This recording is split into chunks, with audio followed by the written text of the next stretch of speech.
लाज़मी तौर पर सुननी होगी। मेरी माँ ने मुझे जन्म दिया, मेरी माँ का एहसान। आपकी माओ ने आपको जन्म दिया, आपकी माँ का आप पर एहसान। मैंने अपने बाप के वास्ते से दुनिया को देखा, मेरे बाप का मुझ पर एहसान। आपने अपने बाप के वास्ते से दुनिया को देखा, आप पर आपके बाप का एहसान। चाहे डॉक्टर हो, इंजीनियर हो, तबीब हो, चाहे साइंटिस्ट हो, अल्लामा हो, फाहमा हो, मुफ्ती वक्त हो, चाहे मुकर्रिर हो, मुबल्लिग हो, शायर हो, खुताबा हो, नुकाबा हो, कोई भी हो, हर एक पर उसकी माँ का एहसान। इसलिए कि माँ ने जन्म दिया तो हम दुनिया में आए, इसलिए कि बाप वास्ता बना तो हम दुनिया में आए। आज अगर तुम्हारे पास दौलत है, शोहरत है, मकान है, अगर आज तुम्हारे पास सेहत है, तो आप अपने बाप से ये कहते हो कि तुमने करा ही क्या है मेरे लिए, तुमने करा ही क्या है मेरे लिए। मगर जानते हो बाप, जानते हो बाप, जानते हो बाप, बाप रिक्शा चलाता है किसके लिए? बच्चों के लिए। बाप 24-24 घंटा फैक्ट्री में काम करता है, मेहनत और मशक्कत उठाता है किसके लिए? अपने बच्चों के लिए, यानी बच्चों की परवरिश के लिए। माँ बाप बेशुमार सऊबतें बर्दाश्त करने के बाद आपको परवान चढ़ाते हैं, तो मेरी माँ का मुझ पर एहसान, आपकी माँ का आप पर एहसान। आप मानो या मत मानो, लेकिन दुनिया का कोई कितना ही बड़ा सेलिब्रेट हो, दुनिया का कोई कितना ही बड़ा सुपरमैन सुपीरियर हो, हर एक पर उसकी माँ का एहसान, हर एक पर उसके बाप का एहसान। अब सुनो, बाप का एक एहसान होता है औलाद पर, जो बहुत बड़ा एहसान होता है। वैसे तो बाप की जिंदगी औलाद की परवरिश में, औलाद पर एहसान करते करते गुजरती है, मगर बाप का एक एहसान जो सबसे बड़ा एहसान होता है, और माँ बच्चे पर दो एहसान करती है। बाप का एक एहसान क्या होता है? बाप का एक एहसान ये होता है कि बाप बच्चे की परवरिश करता है, बाप बच्चे को पालता है, बाप बच्चे के लिए कमाता है। बाप सूद ले, झूठ बोले, चाहे भाइयों का मारे, कुछ भी करे, किसके लिए? अपनी औलाद के लिए। तो ये बाप का बच्चों पर एहसान है। दो एहसान माँ के होते हैं, एक एहसान होता है माँ का बच्चे की परवरिश करना, बच्चे को पालना, और दूसरा जो सबसे बड़ा एहसान होता है वो है बच्चे को जन्म देना। बोलो जरा सुभान अल्लाह। बेशक बेशक माहौल बना लीजिए आप, बोलिए जरा सुभान अल्लाह। देखिए रंग चढ़ेगा तो फिर चढ़ेगा, बोले जरा सुभान अल्लाह। आप काहे खामोश हैं, बोलिए जरा सुभान अल्लाह। मैं माहौल बना दूं, बहुत जल्दी तकरीर खत्म करूंगा। माँ का दूसरा एहसान, सेकंड एहसान ये है कि माँ बच्चे को जन्म देती है, और जानते हो ये कितना मुश्किल अमर है, जानते हो ये कितना मुश्किल मामला है। अल्लाह अल्लाह, जब बच्चा माँ के शिकम में होता, प्रेगनेंसी के आलम में, हालत हमल में, मई जून की गर्मी पड़ती है, घर में फ्रिज भी मौजूद है, रोज गोश्त आता है, 8वें दिन बिरयानी बनती है। माँ का दिल चाहता है लेकिन माँ बिरयानी नहीं खाती, माँ का दिल चाहता है, माँ कोल्ड ड्रिंक नहीं पीती, माँ ठंडे मशरूबात नहीं पीती। क्यों? क्योंकि डॉक्टर ने मना किया है, अगर तूने ठंडा पानी पिया तो तेरे बच्चे को नुकसान हो सकता है, तेरे हमल में नुकसान हो सकता है। तो माँ अपनी ख्वाहिशात को अपने पैरों के नीचे रोनती है, जानते हो किस लिए? ताकि मेरे शिकम में जो मेरी शहजादी या शहजादा पल रहा है वही सही साली दुनिया के अंदर आ जाए। अल्लाह अकबर कबीरा। और माँ जब बच्चे को जन्म देती है तो जानते हो कितनी तकलीफ, कितना दर्द। अल्लाह अकबर कबीरा। और बहुत सारी माएँ तो जन्म देते हुए दुनिया को छोड़ जाती हैं, इस दुनिया से इंतकाल कर जाती हैं। उन्हें शरीयत कहती है वो शहीद है, शहीद, उन्हें शरीयत शहीद कहती है। अब जरा आपकी तवज्जो चाहता हूँ, अगर आपके जिस्मों में गोश्त का लोथड़ा है, पत्थर का टुकड़ा नहीं है, तो जरूर ज़मीरों में इंक़िलाब पैदा होना चाहिए। यानी माँ इतनी अजीम हस्ती, माँ इतनी अनमोल हस्ती कि माँ बच्चे को जन्म देती है, जानती है मैं जन्म दूंगी तो मुझे परेशानी का सामना करना पड़ेगा, मैं बेहोश भी हो सकती हूँ, मुझे मौत भी आ सकती है, मुझे दुनिया को छोड़ना भी पड़ सकता है, मगर माँ ये जोखिम उठाने के लिए तैयार होती है, माँ इस इम्तिहान को देने के लिए तैयार होती है। जानते हो क्यों?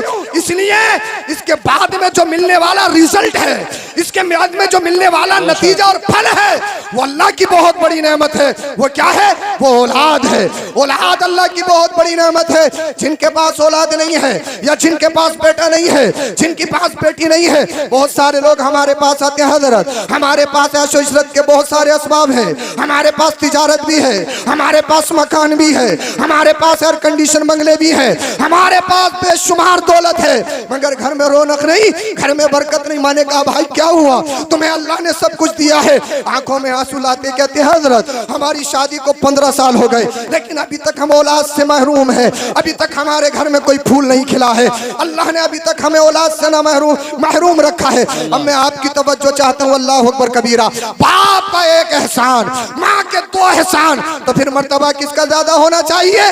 मर्तबा भी बाप का माँ का ज्यादा है, इसलिए कि काम माँ का ज्यादा है। मगर माँ का मर्तबा ज्यादा होने का मतलब ये नहीं है बाप की तौहीन करो या बाप की बेइज्जती करो या बाप की इंसल्ट करो, क्योंकि बहुत सारे घरों का माहौल देखने में आता है, अगर रिश्ता है तो माँ से मशवरा है, बिजनेस है तो माँ से मशवरा है, अगर कोई और मामला आ जाए तो बच्चे माँ के पल्लू से लिपटे हुए हैं। बहुत सारे घरों की शिकायत। और अगर कोई नया मेहमान आ जाए, वो कहाँ है तुम्हारे शोहर, तो माँ बड़े भोले अंदाज में कहती है वो सीधे हैं सीधे, वो कुछ नहीं जानते। यानी मेरी माँ ने अपने शोहर को गेट कीपर बना दिया, चपरासी बना दिया। मगर एक पैगाम तुम सबके लिए है, जो माँ अपने बच्चों के सामने, स्पेशली अपनी बेटियों के सामने अपने शोहर की इज्जत नहीं करती है, मैं गारंटी के साथ कह रहा हूँ, उसकी बेटियों की जब शादी होती है, उसकी बेटी अपनी ससुराल में जाके अपने शोहर की इज्जत नहीं करती। आज भी रिश्तेदारी में देख लो, यही बैठे बैठे तसव्वुर कर लो किसकी माँ कैसी है, उसकी बेटी कैसी है, उसका रवैया कैसा है। इसलिए माँ आइडियल है बेटी के लिए, माँ मकतब है बेटी के लिए, माँ की एक्टिविटी बच्ची में आती है। अल्लाह अल्लाह। मगर अब मैं तुम्हें बताना चाहता हूँ, जहाँ तुम्हें समझाना चाह रहा था, पहुँचाना चाह रहा था, मैं कितने ही बड़ा मुकर्रिर खतीब कुछ भी बन जाओ, स्टेज पे बैठने वाले ये कितने ही बड़े अल्लामा फहामा मुफ्ती वक्त हो, मगर हर एक पर इनकी माँ का एहसान, हर एक पर इनके बाप का एहसान। मगर दुनिया में एक जात ऐसी है, दुनिया में एक शख्सियत ऐसी है कि कायनात पर उसका एहसान है, उस पर किसी का एहसान नहीं। वो कौन है? वो आपके और मेरे नबी हैं, जिनकी आमद का जलसा हो रहा है, जिनकी नबी, जिसके जिक्र में आप आए हो, अपने सुकून का छोड़ा, अपने घरवार को छोड़ा, मेरे और आपके नबी का एहसान कायनात पर है, मगर मुस्तफा पर किसी का एहसान नहीं है। मुस्तफा पर ना आपके वालिद हजरत अब्दुल्ला का एहसान है, ना आपकी वालिदा हजरत आमिना का एहसान है। नारे तकबीर, नारे रिसालत, नारे गौसियत, मसलके आला हजरत, फैज़ान आला हजरत, उलमाए अहले सुन्नत हजरत अल्लामा सैयद अफरोज मियां साहिब क़िबला। सुभान अल्लाह। मेरे और आपके नबी पर किसी का एहसान नहीं। बाप का क्यों एहसान होता है? इसलिए कि बाप परवरिश करता है, बाप बच्चे को पालता है, कन्फर्म है। आओ मेरे नबी की जिंदगी देखो, मुस्तफा तशरीफ लाए, अभी दुनिया में नहीं आए, अल्लाह पाक ने बाप का साया सर से उठा लिया। बोल दो यार, बोल दो, बोले जरा सुभान अल्लाह। अगर मेरा रब चाहता तो आपके वालिद को जिंदा रख सकता था, मगर नहीं। क्यों? ए हबीब, इसलिए अगर तेरे वाले जिंदा रहे तो परवरिश करेंगे। कोई भी मुअर्रिख लिख सकता है, कोई भी कह सकता है हजरत अब्दुल्ला ने नबी करीम सल्लल्लाहु अलैहि वसल्लम की परवरिश की है, तो गोया के हजरत अब्दुल्ला का एहसान। बोल दो जरा सुभान अल्लाह, बोलिए जरा सुभान अल्लाह। ए हबीब, दुनिया में बड़े बड़े स्पेशल, बड़े बड़े अनोखे आए, मगर जिस शान के साथ तू आएगा, बोल दो यार, बोल दो, बोलो जरा सुभान, रंग चढ़ा लीजिए, बोलिए जरा सुभान अल्लाह। तारीखी कॉन्फ्रेंस बनाइए, तारीखी। बेशक ए हबीब, तू आएगा, तू तेरा सारी कायनात पर एहसान, तुझ पर किसी का एहसान नहीं, और तुझे दुर्रे यतीम बनाकर भेजा जा रहा है। जानते हो क्यों? इसलिए जब तक मुस्तफा तशरीफ नहीं लाए, किसी यतीम के सर पर कोई दस्ते शफकत रखने वाला नहीं, किसी यतीम के सर पर कोई हाथ रखने वाला नहीं। हबीब, तुझे दुर्री यतीम बना के भेजा जा रहा है ताकि दुनिया में ऐलान कर दिया जाए, अब किसी यतीम को सताया नहीं जाएगा, अब किसी यतीम का सौदा नहीं किया जाएगा। इसलिए यतीमों को सीने से लगाने वाला आमिना का लाल मोहम्मद रसूलुल्लाह आ गया। सुभान अल्लाह, सुभान अल्लाह, वाह वाह वाह। मुस्तफा आ गए, जमाने में इनकलाब आ रहा है। सुभान अल्लाह, सुभान अल्लाह। आमिना के लाल तशरीफ ला रहे हैं, जमाने में इनकलाब। बेशक। और माँ का क्यों एहसान होता? माँ का एहसान इसलिए होता है कि माँ को जन्म के वक्त तकलीफ होती है। बेशक। आओ सैयदा आमिना अल्लाह के रसूल की वालदा से पूछती हैं, आप बताओ, तो सैयदा आमिना कहती हैं, जब मेरा बेटा आया तो मुझे तकलीफ ही नहीं। बोल दो यार। बेशक, सुभान अल्लाह। आप किसके इंतजार में हैं और क्यों हैं? है? बोले जरा सुभान अल्लाह। हाँ, सईदा आमिना कहती है मुझे तकलीफ ही नहीं, अब आपकी तवज्जो। मैंने कहा तकलीफ कैसे हो सकती थी? तवज्जो चाहूंगा। बेशक। जानते हो तकलीफ क्यों होती है? तकलीफ होती है गोश्त के लोथड़े से। अब मैं देखता हूँ कितने ज़हीन और फतीन हो आप लोग, कितने समझदार हो माशाअल्लाह। कारी उमर साहब, इमाम साहब किबला तशरीफ ला चुके हैं। कितने साल हो गए इनको? कितने साल हो गए इमाम साहब को? हैं? 10 साल पहले, 5 साल अब। हज हो गया आप पे, हज इमाम साहब को हज करवा दो। 10 साल से अगर इमाम हो जाए ऊपर तो हज करवाना चाहिए। बोलो जरा सुभान अल्लाह। बोले हज की बात कर रहे हो हजरत, जुगाड़ में है, कैसे जाएं? हैं? और हम तो दुआ करके जाएंगे अल्लाह करे इनका मजार भी यही बने। अरे कुछ लोग तो बोले काम खराब हजरत, क्या बातें कर रहे हो? मगर जल्दी मत बनवाने की कोशिश करना, कभी पता लगे कल कोई खोदने लगो। जब वक्त आएगा अल्लाह इनको सलामत रखे। वजह यह है इमाम बहुत कुछ करता है। मेरा मौजू नहीं है, वरना मैं तुम्हें बताता इमाम क्या है। आप ऐसे शख्स हो कि आपके नमाज याद नहीं, या आपको वक्त मालूम नहीं, या आपको ये नहीं मालूम कि कौन सी नमाज पढ़ रहे हो। सुबह से शाम तक उठा बैठी लगाते रहे हो, नमाज नहीं होगी। नमाज होने के लिए वक्त का होना जरूरी है, वक्त की पहचान हो, कौन सी नमाज पढ़ रहे हो ये भी जरूरी है। अब साहब कुछ पता नहीं है, आए ए अल्लाह जो इमाम साहब की नियत वो मेरी नियत। बोल दो यार, अब तो बोल दो। इमाम साहब की हो गई, तुम्हारी भी हो गई। बोल दो। ये काम है इमाम का, अगर तने तन्हा नमाज पढ़े, नमाज नहीं होगी, जमात से पढ़ रहा है, इमाम की हो रही है, तुम्हारी भी। ये है इमाम का काम। और अच्छा, हमें देखो नजराना खूब दे रहे हैं आप, अच्छी बात है। ये जो ये इसे जानते हो आप? ये जो है जानते हो हैं? गांधी जी, ये बहुत कुछ है मगर सब कुछ नहीं है। सब कुछ है क्या है? ये बहुत कुछ है मगर सब कुछ ये जिंदगी के लिए है, जिंदगी इसके लिए नहीं। समझे नहीं आप? अल्लाह करे समझ में आ जाए। जब आप समझ ही नहीं रहे तो कुछ ना कुछ तो समझाना है मुझे। ये जिंदगी के लिए है। ये होगा तो अल्लाह, ये होगा तो ये होगा मस्जिद बनाएंगे, ये होगा टाइल्स लगाएंगे, ये होगा पत्थर लगाएंगे, ऊंची ऊंची मीनारे बनवाएंगे, ये अल्लाह। अगर ये होगा तो मजार का हम गुंबद बनवाएंगे, ये होगा गरीब बच्चियों की शादी करेंगे, ये होगा जल से जुलूस करेंगे, ये होगा हम बहुत सारे नेक काम करेंगे। तो ये जिंदगी के लिए, मगर जिंदगी इसके लिए नहीं। सुबह हो तो माल, शाम हो तो माल, हराम हो हलाल हो, लीगल हो इलीगल हो, सूद का हो जुए का हो, जैसा भी हो चलेगा, हो माल। ये जिंदगी के लिए है, जिंदगी इसके लिए नहीं। और जिन लोगों ने जिंदगी इसके लिए की है उनका काम खत्म, उनका निशान खत्म।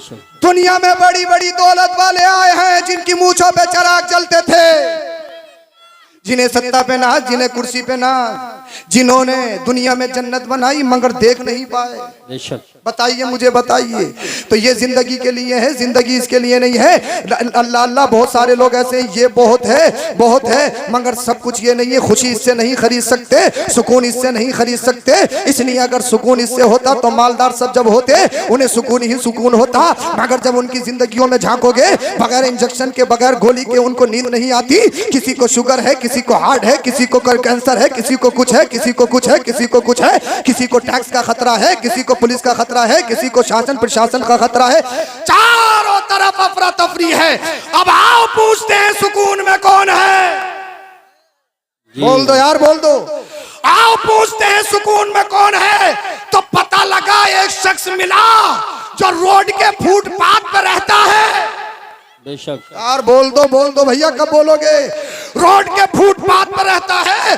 मैंने कहा मकान, कहा नहीं। मैंने कहा एयर कंडीशन गाड़ियां, कहा नहीं। मैंने कहा कोई साजो सामान, कहा नहीं। खाते कैसे हो? कहा रोज अल्लाह खिलाता है।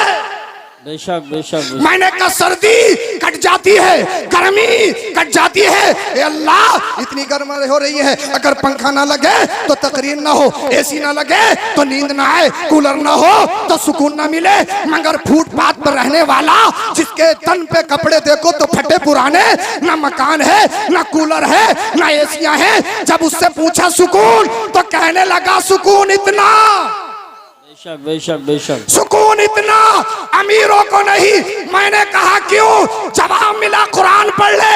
मैंने कुरान पढ़ा तो जवाब मिला अला बिज़िक्रिल्लाहि तत्मइन्नुल कुलूब। न दौलत से, दुनिया से, न घर आबाद करने से तसल्ली दिल को मिलती है, खुदा को याद करने। नारे तकबीर, नारे रिसालत, नारे गौसियत, मसलके आला हजरत हजरत अल्लामा सैयद अफरोज मियाँ साहिब क़िबला उलमाए अहले सुन्नत। तसल्ली दिल को मिलती है। कितने बड़े डिप्रेशन में हो, कितनी बड़ी प्रॉब्लम हो, तहज्जुद में उठ के तो देख, बेशक तहज्जुद में उठ के तो देख। बोले हजरत कैसी तहज्जुद, फजर में ही आंख नहीं खुल रही है। सबका यही रोना है, आंख नहीं खुलती, आंख नहीं खुलती, आंख नहीं खुलती। अगर दिल्ली जाना हो या मुंबई जाना हो, 4 बजे की ट्रेन है तो 3 बजे का अलार्म। इसलिए पता है अगर आंख नहीं खुली तो निकल जाएगी, किसी अब्बा का इंतजार नहीं करती। सही बात। तो 3 बजे आंख खुल रही है। जिम जाना हो तो 4 बजे खुल रही है। आर्मी में, पुलिस में भर्ती होना हो तो 2 बजे भी खुल रही है। किसके लिए नहीं खुल रही? मुअज्जिन कहता हय्या अलस सलाह हय्या अलल फलाह, आओ नमाज की तरफ, आओ कामयाबी की तरफ। अल्लाह अल्लाह ये कामयाबी तलाश कर रहा है जिम सेंटर में। प्रोटीन खाया, बॉडी बनाई, अच्छी बात है। सेहत अल्लाह की नेमत है, इसकी कदर कीजिए। हेल्थ होना चाहिए, हेल्थ होगी दीन का हिस्सा, काम आएगी। इसलिए अगर कमजोर होगे तो इबादत नहीं कर सकते, और क्या करोगे? और तो बात की बात है, पहले इबादत है। तो सेहत अल्लाह की बहुत बड़ी नेमत। मगर मुझे गारंटी के साथ बताओ भाई, कमाना कमाल नहीं है, बचाना कमाल है। बेशक बेशक। वाह। ततारपुर में कोई 5,000 रुपए कमाता हो, अमीर है या गरीब है? बोल दो, अमीर है। अब आप सब सोच रहे हैं पता नहीं कौन है यार, हमें तो पता नहीं कौन है। मैं मिसाल दे रहा हूँ, कोई नहीं है, होंगे भी 10-10 हजार वाले भी होंगे, अच्छी बात है। मैं तो दुआ करता हूँ अल्लाह करे तुम सब कमाओ। कोई फाउंडेशन थोड़ी है, कमाओ जितना कमाना है, कोई फाउंडेशन नहीं है। मगर ये बताइए 5,000 कमाता, आप सब कह रहे हैं अमीर है, 6,000 उठाता है रोज, अमीर है या गरीब है? गरीब से भी बुरा, पूरी बस्ती का कर्जा ले लेगा। एक मजदूर है, रिक्शा चलाता, 400 कमाता है, 200 उठाता, 200 बचाता है, कौन बेहतर है? तो कमाना कमाल है या बचाना है? बचाना। आपने प्रोटीन खा के, जिम खा के बॉडी बनाई, मसल्स बनाए, 46 का नहीं 50 का सीना है, अल्लाह करे 58 का हो जा। हमने कम मना किया है, सेहत अल्लाह की नेमत। मगर जिम के लिए उठने वाले, नमाज के वक्त पे सोने वाले, कान खोल के सुन। जब कब्र में जाएगा क्या पर्चे पे लिख के दे सकता है कि तेरा जिस्म या तेरी बॉडी खत्म नहीं होगी? बताएं बताएं बताएं आप मुझे।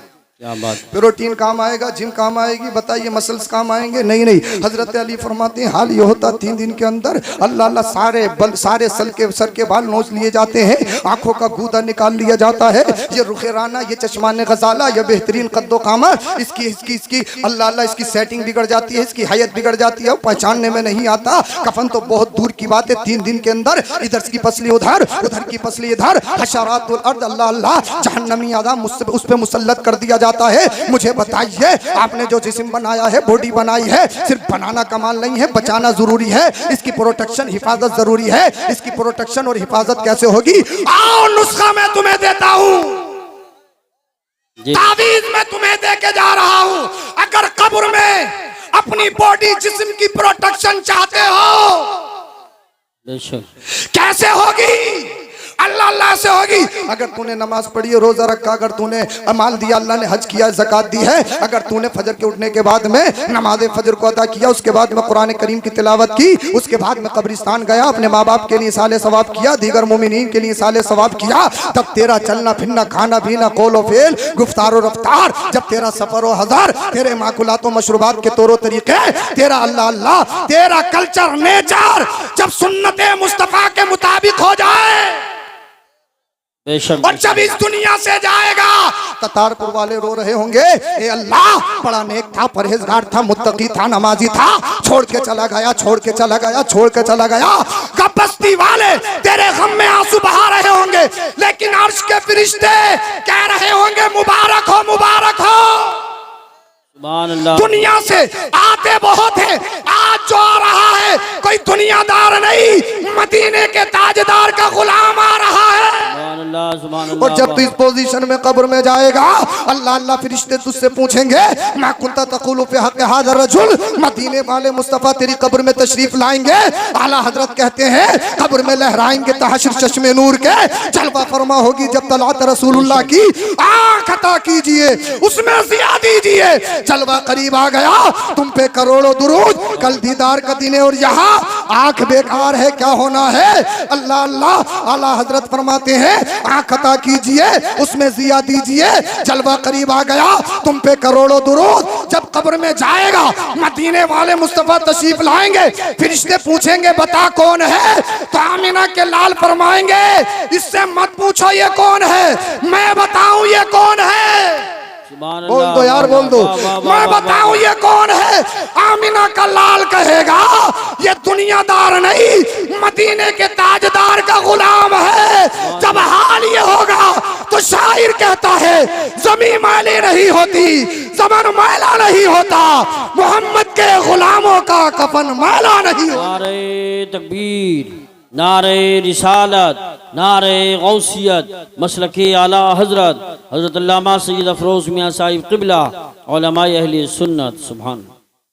ये पोजीशन, ये हाल बनाइए। तो मैं बता रहा था मुस्तफ़ा तशरीफ लाए, तकलीफ क्यों नहीं, बहुत जल्दी तकलीफ खत्म करूंगा। तकरीर गोश्त के लोथड़े, तकलीफ जो होती है गोश्त के लोथड़े से होती है, अल्लाह करे समझ में आ जाए। और कुरान करीम ने उसको पूरा बयान किया, 40 दिन नुत्फा रहता है, हल्का होता है, मुद्गा होता है, तुम कसौना लिज़ाम लहमा। कुरान करीम ने पूरा बयान किया है कि माँ के शिकम में बच्चा कैसे नशोनुमा पाता है। साइंटिस्ट आज बता रहे हैं, कुरान ने 1450 साल पहले बता दिया। बेशक। बोल दो जरा सुभान अल्लाह। सारे मराहिल बता दिए हैं कुरान करीम ने। तकलीफ गोश्त के लोथड़े से होती है। अब सैयदा आमिना कहती है मेरा बेटा आया, मुझे तकलीफ ही नहीं। मैंने कहा तकलीफ हो कैसे सकती थी, आओ पूछें कैसे, आओ। अल्लाह अल्लाह कुरान से पूछा, ये बता कुरान मुस्तफ़ा कौन है, तो कुरान ने कहा कद जाअकुम मिनल्लाहि नूर। अल्लाह करे समझ में आ जाए। तकलीफ गोश्त के लोथड़े से होती है, मुस्तफ़ा को गोश्त का लोथड़ा मत समझना। कुरान कह रहा है मुस्तफ़ा नूर है, नूर। बेशक। और नूर किसी को तकलीफ नहीं देता, जहां जाता है रोशनी फैलाता है। तभी तो बरेली का इमाम बोला या रसूल अल्लाह तेरी नस्ल पाक में है बच्चा बच्चा नूर का, तू है न नूर, तेरा सब घराना नूर का। सुभान अल्लाह, माशाअल्लाह, माशाअल्लाह। मुस्तफा नूर है। नूर किसे कहते हैं, नूर की डेफिनेशन क्या है? नूर लाइट को कहते हैं, नूर प्रकाश को कहते हैं। ये जो रोशनी हो रही है, कुमकुमे लगे हुए, लाइट लगी हुई है, ये नूर है। बेशक। मगर इस नूर को नूर मखलूकी कहेंगे। एक नूर होता है नूर रब्बानी, नूर मखलूकी उसे कहते हैं जो इंसान का क्रिएट किया हुआ हो, इंसान का बनाया हुआ हो, इंसान की मसनूआत हो। ये बताइए, ये जो सब रोशनी हो रही है ये इंसान ही ने बनाई है ना। जनरेटर बंद कर दो, उजाला उजाला खत्म, अंधेरा ही अंधेरा। जनरेटर ऑन कर दो तो यहाँ पर रोशनी रोशनी, स्विच ऑफ अंधेरा, स्विच ऑन उजाला ही उजाला। तो ये नूर नूर रब्बानी नहीं, नूर मखलूकी है, क्योंकि आपने खुद बनाया है, ये आपके हाथों का बना हुआ है। मगर एक नूर ऐसा होता है नूर मखलूकी नहीं, नूर रब्बानी। जैसे सूरज, गर्मी क्यों होती है ये बताओ? गर्मी किस वजह से होती है? बोल नहीं रहे आप लोग। सूरज की वजह से। सूरज निकला हुआ है या छुपा हुआ? पसीना क्यों आ रहा है? गर्मी नहीं लग रही क्या? मुझे तो बहुत लग रही है। और गर्मी होती किसकी वजह से है? सूरज की वजह से। सूरज निकला हुआ तो है नहीं, फिर भी गर्मी क्यों? किसी ने मुझसे क्वेश्चन किया था, हजरत ये बताओ, आपने अलविदे में तकरीर की है कि रमजान में शैतान को पकड़ लिया जाता है, जकड़ लिया जाता है, मगर ये तो बताओ अलविदे की नमाज होती डंडे क्यों शुरू हो गए?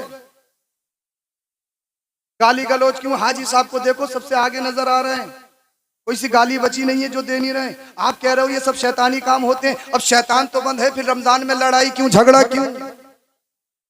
मैंने उससे यही कहा था, ये बता मई जून की गर्मी में रात को जब रात होती है सूरज निकलता है या छुपा हुआ होता है? छुपा हुआ होता है। मैंने बता कि गर्मी क्यों होती है?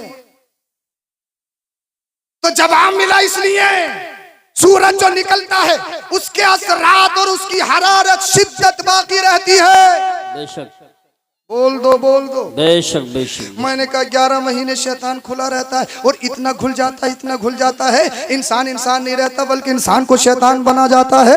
1 महीने के लिए बंद हो जाए तो फर्क क्या है? उसके चेले बहुत हो गए, उसका असर गर्म है, उसकी हरारत बाकी है, उसकी शिद्दत बाकी है। शैतान तो बंद हो गया मगर शैतान अपने चेलों को छोड़ गया। जी बेशक। उसका असर बाकी है। गर्मी सूरज की वजह से होती है, कंफर्म है, क्लियर है। मगर मुझे बताइए दिन में उजाला क्यों होता है? अभी क्यों होता है? सूरज की वजह से। सूरज की वजह से होता है ना। और मुझे बताओ सूरज की रोशनी को खत्म करना चाहो तो कर सकते हो? कर सकते हो? किसी में हिम्मत है तो उठ के दिखा दे। चलो अब निकला हुआ नहीं है, छुपा हुआ बुला के दिखा दे, कितना ही बड़ा हो। बुला सकता वापस? नहीं। क्यों? इसलिए कि वो नूर मखलूकी नहीं, नूर रब्बानी है। बेशक। बोल दो यार, बोल दो। सुभान अल्लाह। समझ में नहीं आ रही? अल्लाह करे पॉइंट आप कैच कर लें। आप कितने कितने होशियार लोग हैं, सूरज को वापस नहीं बुला सकते इसलिए कि इसका जो सिस्टम है वो हमारे हाथ में नहीं। बेशक। ये हमारे हाथ में नहीं, ये खुदा का बनाया हुआ, खुदा के हाथ में।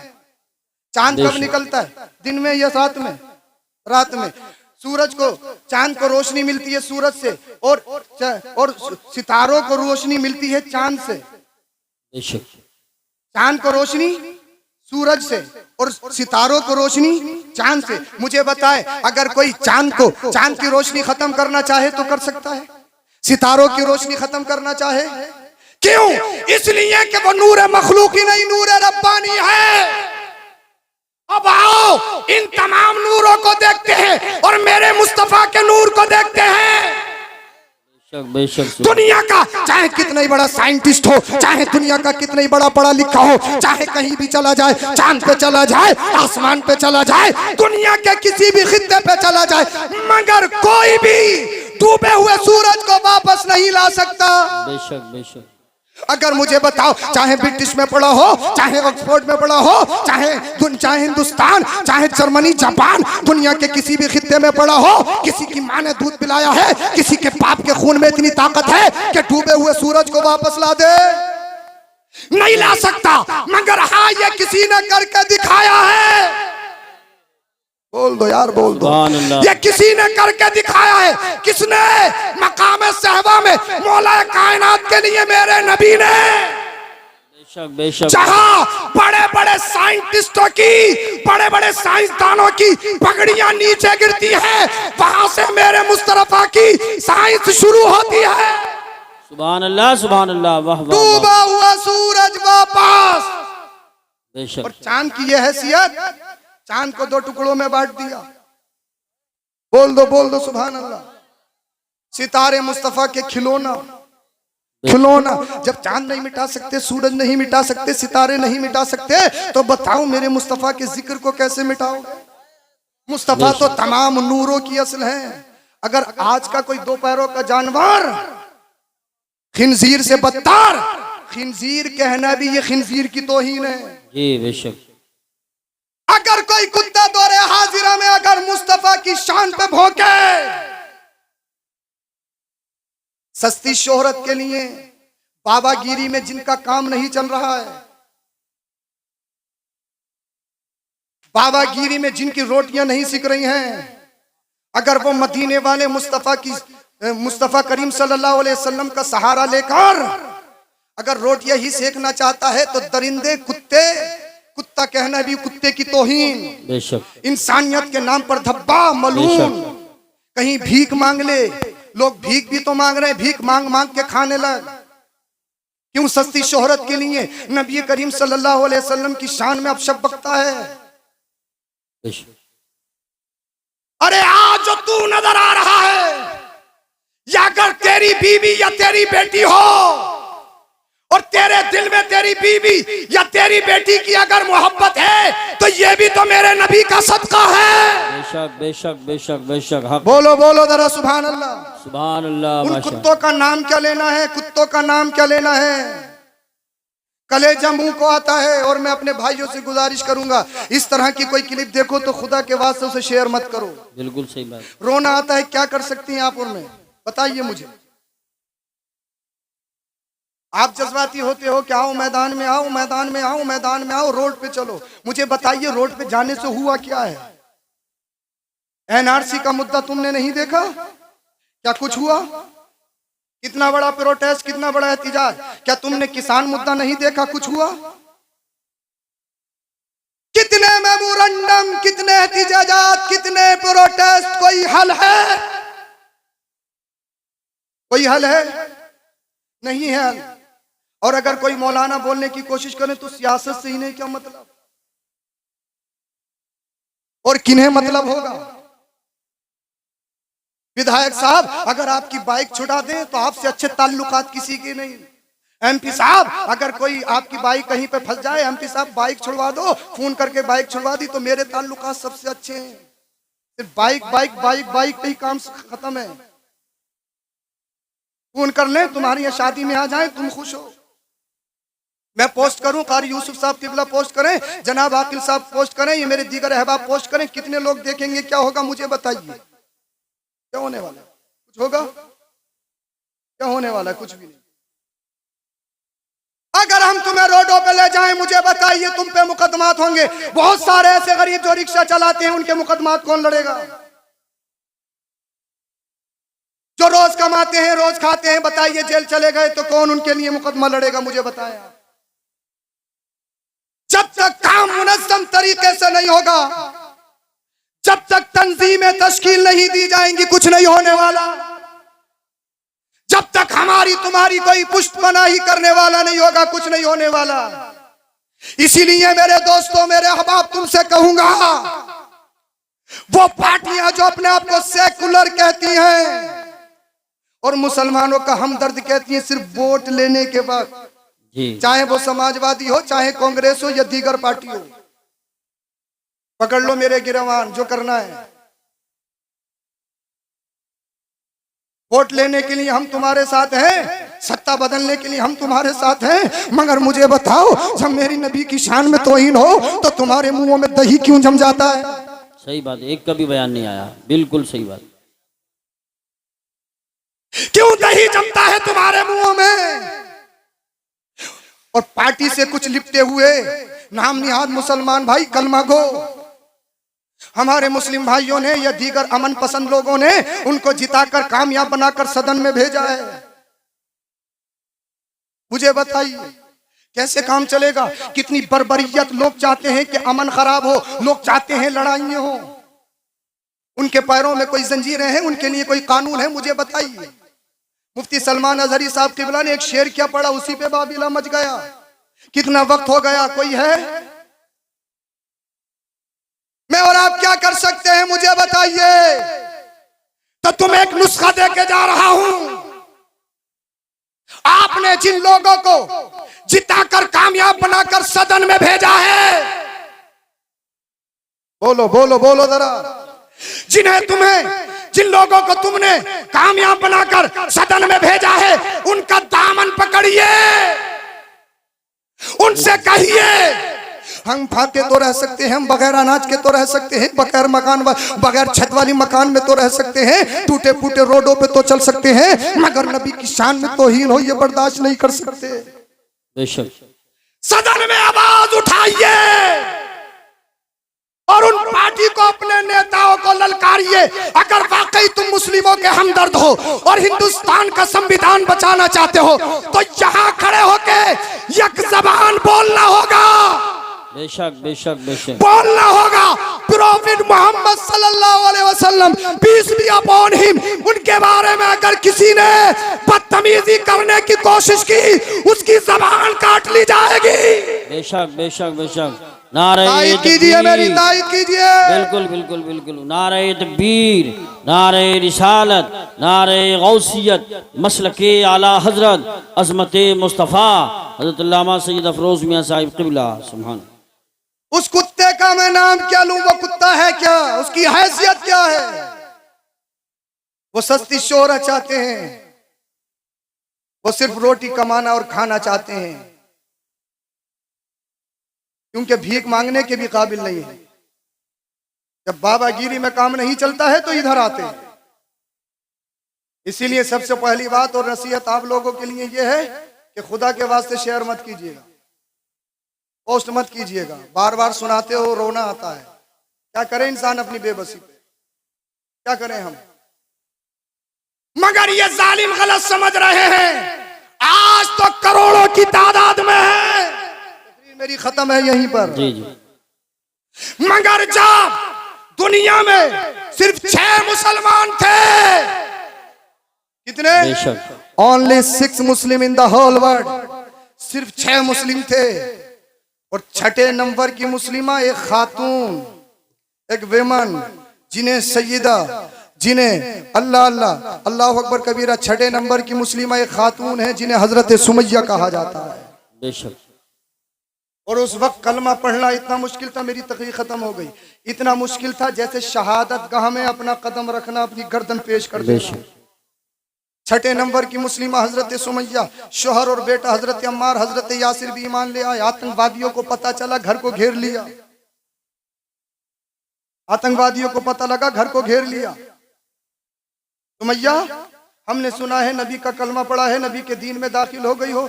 हाँ, सही सुना है। तुम्हारा घर जला दिया जाएगा, प्रॉपर्टी छीन ली जाएगी। एक घर की क्या बात है, अल्लाह 1000 घर दे, नामे नबी पे सब कुछ कुर्बान। बेशक। सुभान। बोल दो जरा सुभान अल्लाह। और तारीख शाहिद है, तारीख ने देखा हजरत सुमैया रदी अल्लाह ताला अन्हा के बालों को पकड़कर जमीन पर घसीटा गया। आपके घर को हक के हवाले कर दिया गया। क्यों? छोड़ नबी का दीन, छोड़ नबी का कलमा। और जुल्म वाला जुल्म ये था, अरब के तपते हुए रेत पे ले जाकर गुलमे लोहे को तपती हुई आग में गर्म करके हजरत सुमैया के नाजुक जिस्म पे छेदी जाती वो गुलमे के। इसलिए छोड़ नबी का दीन, छोड़ नबी का कलमा। मदीने वाले मुस्तफा सल्लल्लाहु अलैहि वसल्लम गुजरे, हजरत सुमैया मुस्कुराने लगी। अबू जहल कहने लगा, आग के अंगारे सीने पे रखे हैं, गुलमे के नाजुक जैसे बदन पे बस की जा रही है, अभी भी हंसी, दर्द नहीं है, तकलीफ नहीं है। कहा, जालिमों सुनो, जितना जुल्म कर रहे हो इश्क इतना ही बढ़ता चला जा रहा है। बेशक। ए इश्क तेरे सत्ते जलने से छुटे सस्ते, वो आग लगाई है जो आग बुझा देगी। बेशक बेशक। जुल्म की बात करते हो, अल्लाह अल्लाह। हजरत सुमैया से कहा गया, छोड़ नबी का दीन, छोड़ नबी का कलमा। अगर तूने नबी का दीन छोड़ दिया, नबी का कलमा छोड़ दिया, तुझे मकान दिया जाएगा, प्रॉपर्टी दी जाएगी, तेरी जिंदगी बख्श दी जाएगी। अबू जहल रास्ते में लगा। अबू जहल, क्या तूने अपना इरादा नहीं बदला? हजरत सुमैया ने कहा, आतंकवादी कान खोल के सुन ले, सबसे बड़े आतंकवादी, अल्लाह अल्लाह, हमने फैसला कर लिया है, अगर जीना है तो नबी के नाम पे, मरना है तो नबी के नाम पे। अल हुब्बु लिल्लाह वल बुग़्दु लिल्लाह, अल्लाह और उसके रसूल की रजा सबसे मुकद्दम है। अल्लाह अल्लाह। अबू जहल ने अपने नेज़े को निकाला, सुमैया तेरी गर्दन को उड़ा दिया जाएगा, तुझे कत्ल कर दिया जाएगा। अबू जहल की आंखों में आंखें डाल के हजरत सुमैया ने कहा, अबू जहल मुझे डराने की कोशिश मत कर, इसलिए कि दुनिया अगर किसी दुनियादार के हाथों बिकी होती तो अपनी इज्जत का सौदा कर देती, अपने ईमान का सौदा कर देती, मगर मदीने के ताजदार ने खरीदा है, जब तक बिके ना थे कोई पूछता ना था, तुमने खरीद के आका अनमोल कर दिया। अल्लाह अल्लाह। अबू जहल ने नेज़ा उठाया, सुमैया की गर्दन पे रखा, गर्दन को तन से जुदा कर दिया गया। इस्लाम की सबसे पहली शहीदा, इस दीन को जो सबसे पहले खून दिया है वह किसी मर्द ने नहीं, एक खातून जिनको हजरत सुमैया कहा जाता है। आज दुनिया कहती है औरत इमोशनल होती है, औरत कमजोर होती है, औरत जज्बाती होती है, मगर हाँ वो औरत इमोशनल, वो औरत कमजोर, वो औरत जज्बाती होती है जिसने नबी का दीन ना पढ़ा हो, जिसने कुरान ना पढ़ा हो, जिसने नबी की सीरत ना पढ़ी हो, मगर जो नबी के इश्क में शैदा हो गई हो, वो जानती है अगर मैं बिकी तो मेरा ईमान बिक जाएगा, अगर मेरे सर से दुपट्टा हटा तो मेरा इस्लाम झुक जाएगा, मेरा दीन झुक जाएगा। हजरत सुमैया ने अपनी जान का नजराना देके सारी दुनिया को एक पैगाम दिया था, अगर नबी के दीन की खातिर माल देना पड़े तो दे देना, कुर्सी देनी पड़े तो दे देना, सर देना पड़े तो दे देना, औलाद की बारी आए तो औलाद दे देना, अपने जान की बारी आए जान भी दे देना, मगर नबी का दिया हुआ ईमान न देना। बल्कि वो कहो जो बरेली का इमाम कहता है, या रसूल अल्लाह तुम्हें जाना तुम्हें माना, न रखा गैर से काम, लिल्लाहिल हम्द में दुनिया से मुसलमान। सुभान अल्लाह, माशाअल्लाह माशाअल्लाह।